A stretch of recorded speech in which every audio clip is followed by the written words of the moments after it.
Mesdames et messieurs, bonsoir et bienvenue à notre édition spéciale aujourd'hui consacrée toujours à l'Ukraine et tous les développements sur le terrain. Les provocations américaines à la Russie se poursuivent via l'Ukraine alors que le peuple vit la guerre dans toutes ses formes. Les États-Unis et leurs alliés décident de prolonger la souffrance du peuple ukrainien au lieu de l'abréger comme ils le disent si souvent. Les États-Unis donc viennent de débloquer 33 milliards de dollars à l'Ukraine, une sorte d'invitation à la poursuite de la guerre jusqu'à ce que mort s'en suive pour les Ukrainiens. Que cette guerre est-elle une aubaine pour les Américains? Cette guerre qui donc offre aujourd'hui une aide, cette aide peut-elle être considérée comme une provocation? D'autant que l'OTAN, qui a tenu sa réunion militaire il y a de cela 2 jours en Allemagne sur l'Ukraine, a invité des pays comme le Maroc ou la Tunisie, une participation d'ailleurs fortement décriée par l'UGTT, l'Union générale des travailleurs tunisiens, qui y voit une trahison, pour citer leurs propos. Des questions donc auxquelles nous tenterons d'apporter quelques éléments de réponse, l'espace de notre émission avec nos spécialistes. Nous avons par Skype présent avec nous Monsieur Manuel Pouchelet, il est géopoliticien. Monsieur Pouchelet, bonsoir et merci d'avoir accepté notre invitation. Merci de m'accueillir sur votre plateau. Et nous aurons donc par téléphone notre invité Rafa Tabib, qui est donc universitaire, prof à l'Université de Tunis et surtout spécialiste des questions internationales. Monsieur Rafa Tabib, bonsoir. Bonsoir et merci pour l'invitation à votre plateau. Merci de vous joindre à nous. Donc, pour commencer tout de suite, la Russie vient de reconnaître avoir bombardé le centre de Kiev. L'entreprise spatiale Darsium, affirme le ministre ou le ministère de la Défense russe en pleine visite du secrétaire général de l'ONU, M. Antonio Guterres. Comment faut-il lire cette reconnaissance par la Russie, la reconnaissance du bombardement bien entendu? Et ma question s'adresse à vous, M. Manuel Pouchelet.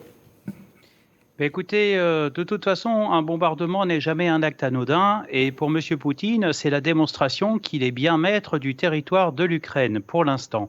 Bombarder une capitale est toujours un message fort, un message diplomatique, mais également, si vous voulez, il démontre à l'ONU que malgré la présence du secrétaire général, c'est quand même lui qui a pour l'instant les atouts en main. Je ne pense pas que M. Poutine aurait fait de même avec la récente visite du secrétaire d'État à la Défense et du secrétaire d'État américain à Kiev récemment, ni même lors de la visite de M. Johnson, il y a encore ça un peu plus d'une semaine. Mais c'est un message politique, c'est un message diplomatique à l'ONU qui est fort, malgré la présence, ne l'oublions pas, de la Russie au Conseil de sécurité. Oui. Malgré la présence donc de la Russie au Conseil de sécurité, mais la Russie qui pratiquement a été chassée de toutes les instances internationales depuis qu'il y a eu le début de ce conflit. Monsieur Rafa Tabib, qu'en pensez-vous?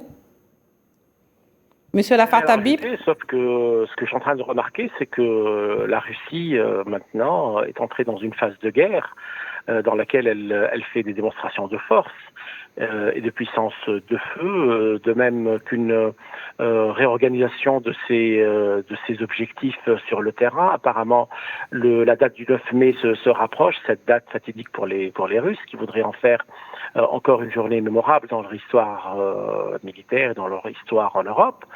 Et ce qu'on est en train de remarquer, c'est que les Russes sont maintenant très proches de réaliser leurs objectifs, et donc ils voudraient le faire savoir.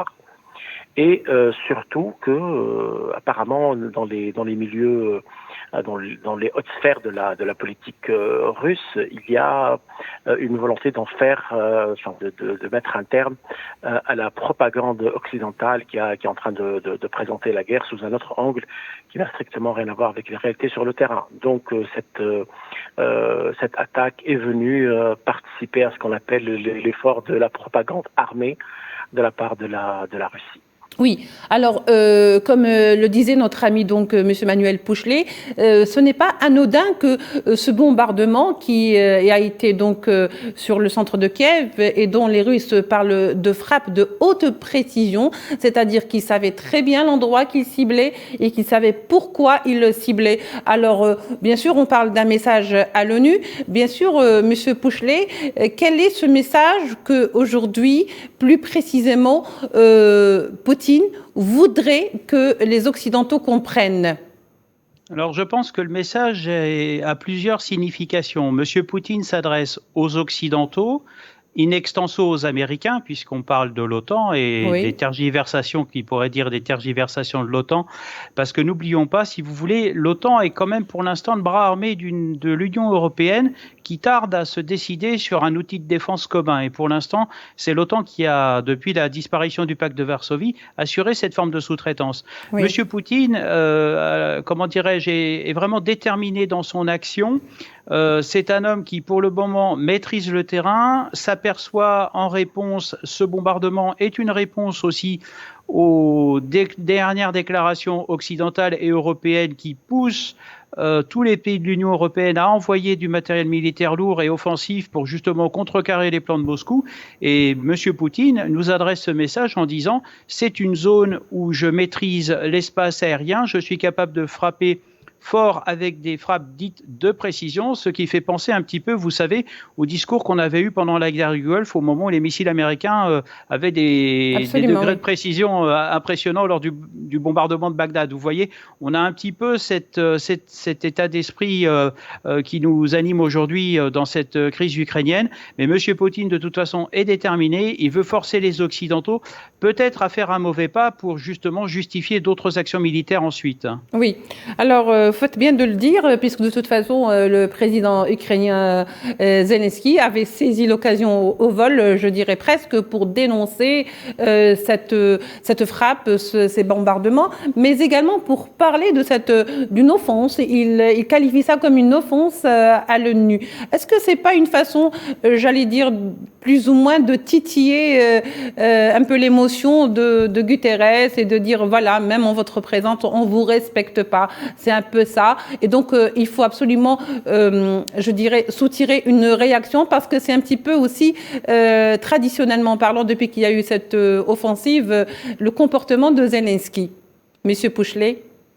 Alors, le président Zelensky mobilise, si vous voulez, la communauté internationale à sa cause avec d'habiles rendez-vous lors de conférences parlementaires auprès d'Israël, auprès de l'Union européenne, du Parlement européen plus récemment également. Mais également, M. Zelensky est quand même, on va dire, un rôle important dans la mesure où il donne des alertes assez intéressantes et même inquiétantes.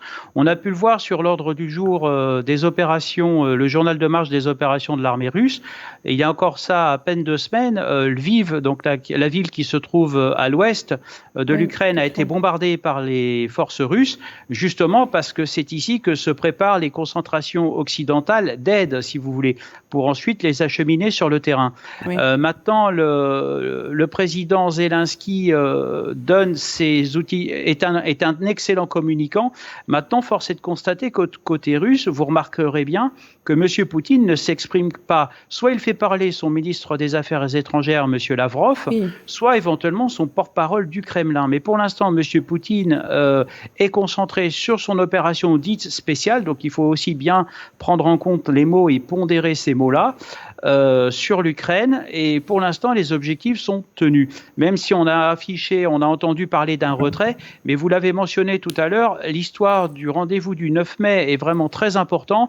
D'après certains spécialistes français, on entend parler d'un défilé militaire russe à Mariupol, comme quoi le message est vraiment très fort. Oui, alors, Monsieur Arafat Habib, puisque vous avez effectivement évoqué le sujet du 9 mai, est-ce que vous pensez aujourd'hui que Poutine est en train de préparer justement une surprise pour ce 9 mai, une sorte de démonstration de force militaire, et comme disait donc notre ami Monsieur Pouchelet, d'autant plus que cela peut-être pourrait se passer à Mariupol, là je pense qu'il va vraiment damer le pion, lui qui est un grand joueur d'échecs à l'Occident. Et donc, ça ne va pas se passer de manière très facile. La pilule ne va pas être digérée de manière très facile par les Occidentaux, monsieur Arafat Habib. Non, je ne le pense pas, surtout que Surtout si ça se déroule à Mariupol. Oui, oui. Oui, je disais surtout si ça se déroulait à Mariupol. Oui, bah, à Mariupol ou à Kharkiv. Il y a 2 villes maintenant qui sont ciblées par l'effort de nettoyage de la part de l'armée russe. Mais ce que je voudrais mettre en valeur et en exergue dans cette analyse, c'est que maintenant on assiste de plus en plus à des commentaires dans certaines presses, certaines presses sérieuses en Europe et en Occident, sur le profil des armes qui sont utilisées par la Russie. Vous avez parlé tout à l'heure du bombardement de Lviv, du bombardement qu'il y a eu à Kiev. Ce qu'on est en train de dire aujourd'hui, c'est que les Russes ne sont pas en train d'utiliser de manière massive leurs armes les plus sophistiquées, leurs armes les plus récentes, et font encore appel à des armes classiques. Oui. Et donc, c'est vrai, le président Poutine voudrait que certains pays occidentaux, surtout certains pays avec lesquels il a des problèmes sérieux dans un avenir très proche. Je parle essentiellement de la Pologne et d'autres pays de l'Est de l'Europe. Il voudrait absolument et attend de leur part une erreur en termes d'intervention sur le terrain ou de soutien massif à l'Ukraine, afin de passer à la deuxième phase, à savoir l'utilisation des fusées calibre ou autres, qui sont des armes extrêmement puissantes et qui ne sont pas encore entrées réellement en action de manière massive dans ce conflit. Mmh. Donc, je pense que on est devant aujourd'hui une sorte d'alternative dans cette guerre, où il y a un engagement de plus en plus important des pays occidentaux et de l'Alliance Atlantique dans ce conflit. Et là, la Russie va passer à la phase 2, ça veut dire ça va être des bombardements pratiquement sur toute la région périphérique de l'Ukraine, à proximité des frontières des autres pays de l'Europe de l'Est, ou bien ça va être un grignotage des villages et des petites villes dans le Donbass, pour pouvoir créer une nouvelle réalité géopolitique et géostratégique, permettant le passage à des pourparlers dans lesquels la Russie a quand même des cartes territoriales très importantes. Je voudrais revenir juste une phrase sur le président Zelensky. Moi, je pense que maintenant, la puissance médiatique et la communication dont il a fait usage jusqu'à maintenant, je pense que c'est une arme qui commence maintenant à montrer ses limites, et les gens sont en train de remarquer que non seulement au début il y a eu une très grande sympathie qui a été vouée à l'Ukraine, mais maintenant je pense que ça a été émoussé, et les gens commencent vraiment à se poser une question si le président Zelensky n'est pas en train de pousser son pays vers une guerre qui n'est pas une guerre des Ukrainiens, mais une guerre pour le compte des autres. Absolument. Vous faites bien de poser la question, d'ailleurs, mais j'ai retenu quand même, parmi votre réponse, un point très important, puisque vous dites que Poutine attend le moindre faux pas de ces pays qu'il a plutôt qualifiés dynamicaux. Monsieur Pouchelet, nous savons que la Finlande et la Suède auraient demandé donc leur adhésion à l'OTAN, et que la réponse est attendue peut-être le 6 mai, je veux dire pas très loin du 9 mai. Alors, si la réponse était affirmative, qu'adviendrait-il encore de cette crise en Ukraine ? Alors, je pense que l'adhésion de la Suède et de la Finlande à l'OTAN serait considérée par Moscou comme une provocation. Oui. Je pense que M. Poutine a une phobie, bien entendu, de l'ancien prestige de l'URSS. Et c'est vrai que, si vous voulez, le fait d'avoir des présences de forces de l'OTAN à ses frontières immédiates l'inquiète énormément. Comme l'a dit notre invité également sur ce plateau, il faut dire que pour l'instant, la Russie n'a pas encore utilisé des moyens militaires forts et de haute technologie. Mais il faut se méfier de la tactique russe actuellement. Il y a un autre territoire russe qui est actuellement dont on parle peu, mais qui pourrait s'inviter dans l'équation, qui est l'enclave russe du côté de Kaliningrad. Et ça, c'est à la frontière des États baltes et de la Pologne. Est-ce que ce serait par hasard le prochain motif ? Moi, pour l'instant, je pense que ce sera après une autre étape qui risquerait d'être décisive et qui risquerait dangereusement d'engager l'OTAN. Monsieur Poutine, n'oublions pas, a également le projet de rattacher les minorités russophones de Moldavie, et ce qui priverait l'Ukraine d'un accès à la mer, donc forcément d'un soutien plus appuyé de l'OTAN et d'autres alliés. Ce que je souhaiterais dire également ce soir, et la Russie, si elle réussit son plan, ne pourra contrôler que la partie russophone de l'Ukraine. Sur les autres parties, ça va être ingérable et on risquerait de connaître une situation un petit peu que l'Europe a connue pendant la Seconde Guerre mondiale, c'est-à-dire avec de la résistance, une organisation de la résistance, avec des mouvements et des attaques violentes contre la présence des Russes. Chose que les Russes ne pourront contrôler. Maintenant, en tant qu'ancien militaire et ayant participé à des opérations de l'OTAN, notamment en Europe et puis en Asie centrale, je tiens à dire que la population n'est jamais neutre. Donc, si vous voulez, la population ukrainienne, la population européenne, de toute façon, va s'inviter dans les négociations, va s'inviter dans le débat, puisque ce sera elle qui sera responsable de l'instabilité ou de la stabilité de la zone dite occupée. Oui. Alors, Monsieur Pouchelet, ce qui nous pousse un petit peu à aller vers notre deuxième volet et qui est un petit peu, comme vous disiez tout à l'heure, une sorte de provocation. Alors, on a l'impression que les États-Unis vont de provocation en provocation. Je ne sais pas si leur but n'a pas été atteint avec Poutine, mais en tous les cas, il semblerait qu'ils veulent absolument faire sortir quelque chose de Poutine. Et on le verra dans les années ou les jours qui vont venir, j'espère, pas les années quand même. Donc, les États-Unis ont débloqué, pas plus tard qu'hier, un fonds exceptionnel de 33 milliards de dollars d'aide à l'Ukraine, ce qui vient s'ajouter aux chiffres, donc aux 700 millions accordés la semaine dernière. Au fait, on parle de déblocage, d'un flux monétaire et d'aide à l'Ukraine et la Russie, elle parle d'une inondation donc d'aide occidentale à l'Ukraine. Ce sont donc une façon aussi de provoquer les Russes. Quel est l'objectif, Monsieur Pouchelet ? L'objectif affirmé de Washington est de marquer de son empreinte sa présence en Europe à un moment où elle était censée être éconduite. Oui. Maintenant, je pense que les Américains, à coups de milliards de dollars, nous démontrent également que leur économie est intouchable à l'heure qu'il est. Le dollar reste une valeur étalon. Monsieur Poutine est obligé de se rabattre sur le rouble qui devient de moins en moins convertible en dollars. Donc, si vous voulez, il y a aussi un message économique et de guerre économique qui est affiché. Côté américain, et connaissant bien cette culture également, je peux vous affirmer aussi que l'objectif est ce qu'on appelle un show of force, comme on dit en anglais. On montre les muscles, on montre qu'on est derrière les Ukrainiens et derrière le président Zelensky. Et tout à l'heure, on entendait notre invité et collègue qui annonçait que justement la fatigue du discours de M. Zelensky s'annonce un petit peu progressivement, mais parce qu'on commence à comprendre en fait que M. Zelensky n'est ni plus ni moins, excusez-moi l'expression, peut-être qu'un pantin qu'anime Washington. Désolé pour cette expression un peu maladroite. Ouais, mais vous savez que beaucoup de gens le pensent aussi. Donc c'est ça. Mais je me permets de le dire par respect par rapport à M. Zelensky, mais faut dire aussi que Washington agite aussi de son côté européen le Premier ministre britannique.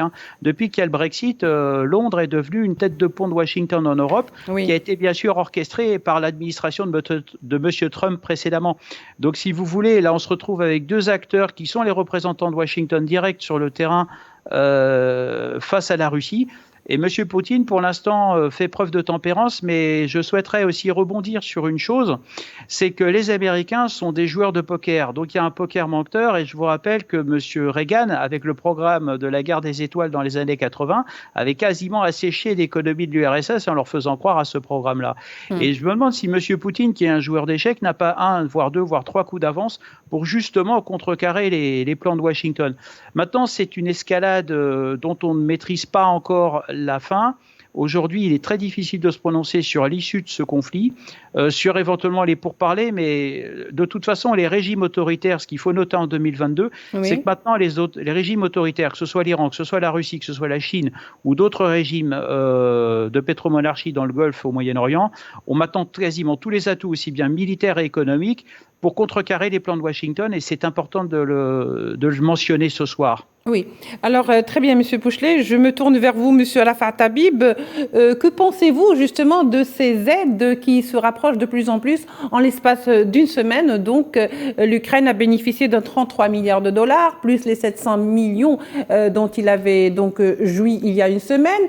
Et surtout, Moscou qui dit que finalement l'Ukraine est inondée d'aides militaires, ce qui est une autre provocation. Ou comment voyez-vous la chose, Monsieur Arafat Habib? Généralement, cette aide n'est pas destinée uniquement à résoudre les problèmes militaire. Vitaux dans les villes ukrainiennes, ni à améliorer le sort de la population dans ce pays. C'est destiné essentiellement à donner des moyens pour l'équipe de Zelensky afin de terminer ou de continuer dans cette guerre. C'est pomper de la finance fraîche afin de perpétuer la guerre et pousser les Ukrainiens à se maintenir encore sur les fronts. Donc ça va très bien dans la stratégie des Américains qui savent que cette guerre, de toutes les manières, elle va permettre aux Russes d'occuper toutes les régions russophones d'Ukraine et de s'arrêter pratiquement dans ses frontières. Mais le plus important pour eux, ça serait que cette guerre dure le plus longtemps possible afin de permettre d'essouffler éventuellement l'ennemi russe. Mais le problème est que d'un autre côté, c'est l'Europe qui est en train de perdre pied aussi dans cette affaire, parce que l'Europe est en train de jouer pratiquement maintenant un rôle de second plan par rapport aux Américains, qui eux prennent en charge cette guerre et sont devenus pratiquement le maestro de la guerre. Alors que l'Europe, cette guerre se passe sur leur terre et que le dénouement de ces batailles vont avoir un impact et un effet sur plusieurs générations dans le continent, mais malheureusement on est en train de voir des tergiversations d'un côté ou de l'autre, et on l'a remarqué par exemple avec l'attitude de certains pays européens, dont certains ont décidé de payer le gaz et le pétrole russe en roubles, alors qu'ils étaient censés trouver une solution, un consensus. Donc l'Amérique, non seulement avec cette guerre, a réussi à s'imposer comme étant le maestro dans la guerre en Ukraine, mais en plus à diviser le champ européen. Et là, il y a une gravité, parce que, par la suite, avec ce tandem américano-britannique, l'Europe va se retrouver pratiquement sous pression, parce que ces deux pays vont avoir maintenant une place prépondérante dans l'est de l'Europe, et le cœur même de l'Europe, ça veut dire l'Italie, la France, l'Allemagne, etc., vont se retrouver pratiquement marginalisés dans la prise de décision stratégique qui va avoir lieu après le dénouement de cette guerre. Oui, alors vous faites bien de le dire, Monsieur Arafat Habib, parce que il semblerait que le travail des Américains pour ce qui concerne la division ne consiste pas seulement sur le continent européen, et on a vu à peu près, si vous voulez, les avis très mitigés des Européens avec le blocage ou la coupure de gaz concernant donc la Pologne qui a déjà commencé à réagir. Donc on voit bien que ceux qui sont les véritables perdants, c'est à peu près les voisins européens, les voisins immédiats avec la Russie, y compris bien sûr l'Allemagne.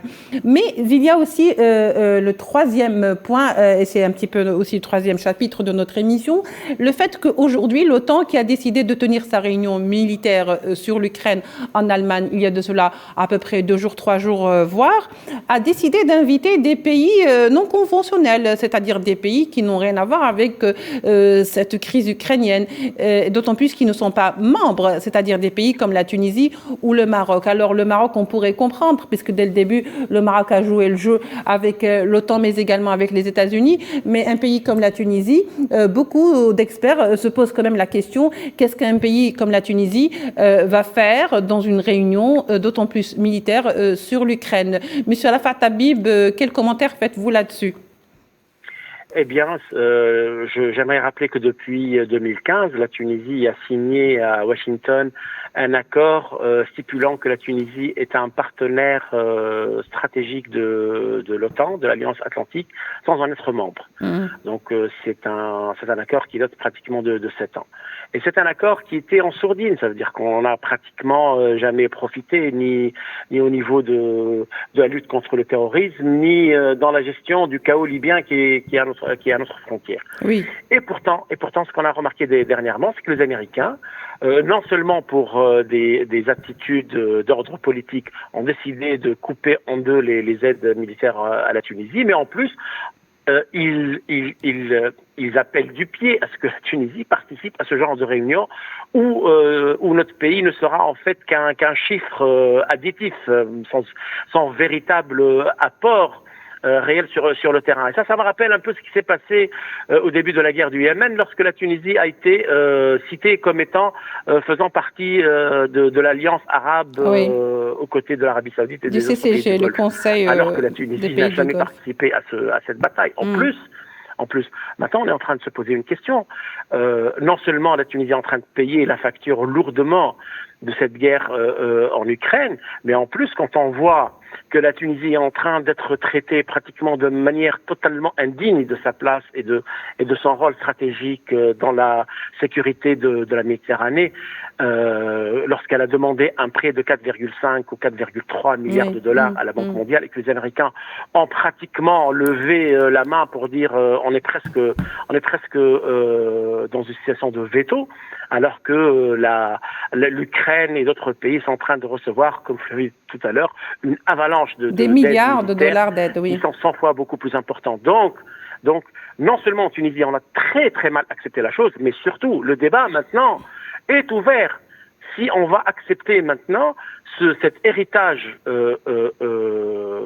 empoisonné que nous a laissé feu le président Béji Caïd Essebsi et les gouvernements de la Troïka commandés par les islamistes, parce que nous l'avons remarqué, surtout pendant 2016, l'année 2016 où nous avons eu d'énormes attaques de la part des terroristes venant du territoire libyen et où l'OTAN et l'Alliance Atlantique n'ont jamais été présents, n'ont jamais participé, même pour les aides logistiques à la lutte contre le terrorisme. Donc, c'est une alliance ou c'est un accord qui nous coûte très très cher au niveau éthique et politique, alors que du point de vue stratégique, nous ne voyons aucun impact. Oui. Donc, je pense que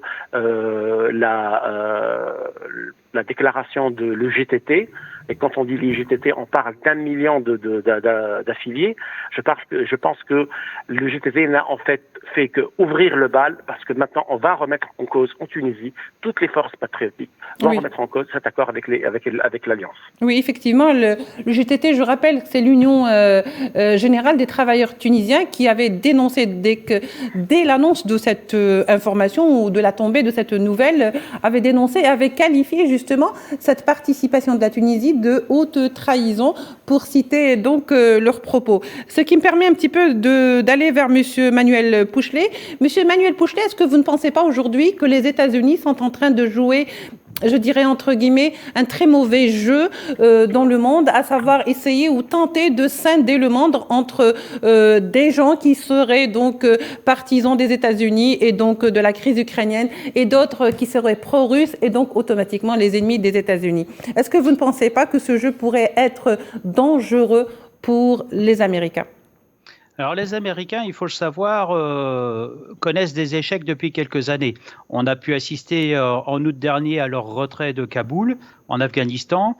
Au Moyen-Orient, leur présence est contestée et d'ailleurs, ils sont obligés de quitter les lieux, malgré les partenariats divers et variés avec les accords de défense qu'ils ont proposés. Maintenant, on voit qu'ils tentent d'assurer une présence, notamment dans les pays du Maghreb avec le Maroc et la Tunisie.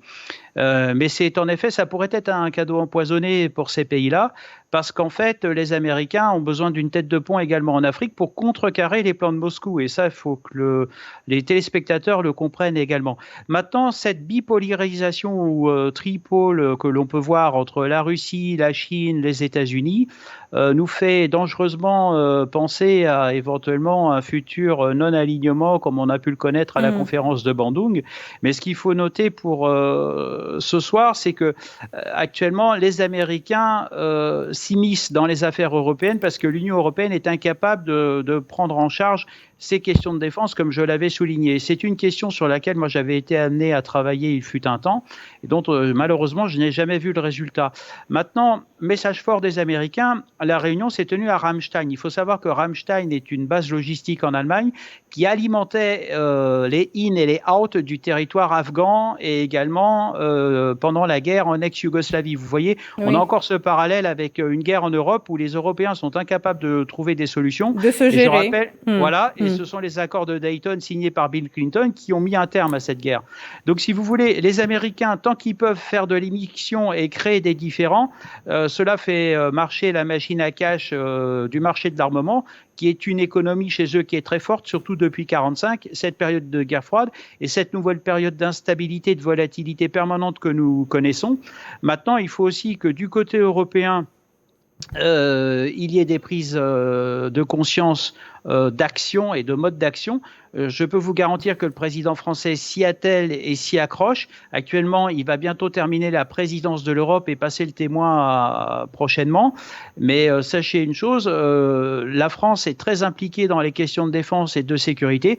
Maintenant, malheureusement, elle a peine à mobiliser ses collègues européens sur cette question, puisqu'on s'aperçoit que certains font cavalier seul, comme l'Allemagne et puis d'autres pays d'Europe centrale. Oui. Il faut savoir que les pays d'Europe centrale dont vous avez mentionné, la Pologne, j'ai entendu aussi des menaces de la Russie contre la Tchéquie et la Slovaquie, maintenant sont sous précaré allemand. Donc si vous voulez, ça complique les choses, d'autant qu'en même temps en Ukraine, vous avez aussi une présence de minorités allemandes, chose que les journalistes n'évoquent pas forcément.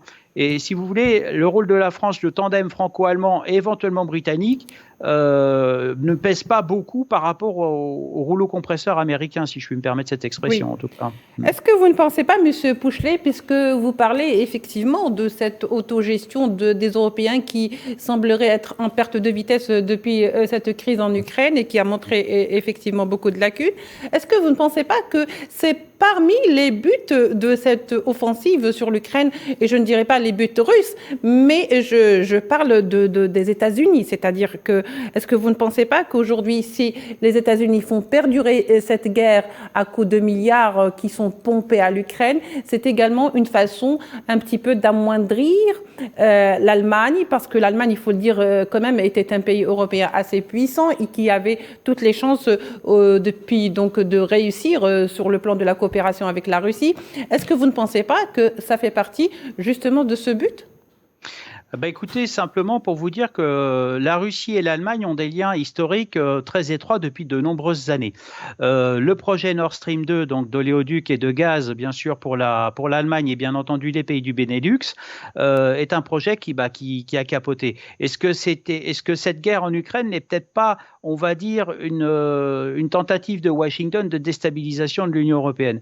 Quand on regarde l'histoire de l'Union européenne, finalement, depuis sa création en 1957, c'est d'abord économique avant d'être politique. Donc, si vous voulez, les Européens, encore en 2022, ont fait de nets progrès, si vous voulez, dans une Europe politique, mais ça reste avant tout une structure économique. Donc, si vous voulez, les problématiques actuelles de diplomatie, de négociation avec la Russie, les Européens s'en remettent aux Américains par faute de décision. Maintenant, il y a quand même 27 pays membres dans cette Union européenne. Donc, forcément, il est difficile, en fonction des appétences de certains, de trouver un positionnement clair. Et M. Poutine joue sur cet argument, mais également les Américains. Puisque les Américains, quand vous regardez les visites de M. Blinken, donc secrétaire d'État, il ne s'est pas rendu dans tous les pays d'Europe et figurez-vous que c'est un message fort en diplomatie quand on connaît ce volet des relations internationales.